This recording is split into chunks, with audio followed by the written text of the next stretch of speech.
நான் என்ற அகங்காரத்தை விட்டு இறைவனிடம் அடைக்கலம் புகுந்தால் நம் வாழ்வியல் நோக்கம் நிறைவேறியது என்று பொருள்.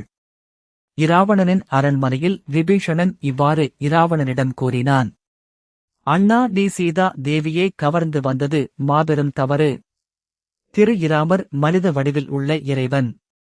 அன்னை சீதா தேவியை அவரிடம் ஒப்படைத்துவிடு. அவர் உன்னை மன்னிப்பார்.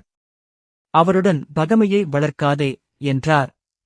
விபீஷணனின் பேச்சை கேட்டு இராவணன் கடும் கோபம் கொண்டார். கடுமையான சொற்களால் திட்டினார்.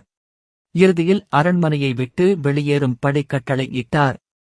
மனம் வருந்திய விபீஷணன் தன் நண்பர்களோடு இராமர் இருக்கும் இடம் தேடிச் சென்று, இராமா, நான் இராவணனின் தம்பி விபீஷணன். என் அண்ணனை விட்டு பிரிந்துவிட்டேன். தங்களிடம் அடைக்கலம் தேடி வந்துள்ளேன். என்னை காப்பாற்றுங்கள் என்று கூறி அவரிடம் அடைக்கலம் புகுந்தார். இராமர் மனம் மகிழ்ந்து ஏற்றுக்கொண்டார். ஆனால் சுக்ரீவன் மற்றும் அவரின் படை வீரர்கள் இராமரிடம் இவ்வாறு கூறினர். இவனை நம்ப வேண்டாம்.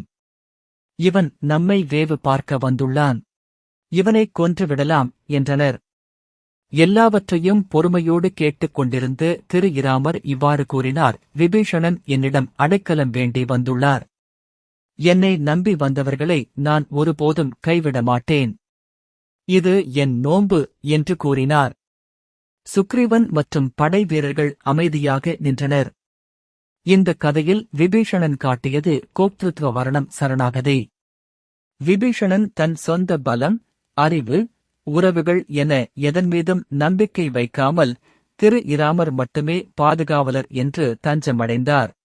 இதன் உட்பொருள் என்னவென்றால், நானே என்னை காப்பாற்றிக் கொள்வேன் என்ற எண்ணத்தை விட்டுவிட்டு, இறைவா, நீயே என் பாதுகாவலர் என்று முழு நம்பிக்கையோடு ஏற்றுக்கொள்ளுதல்.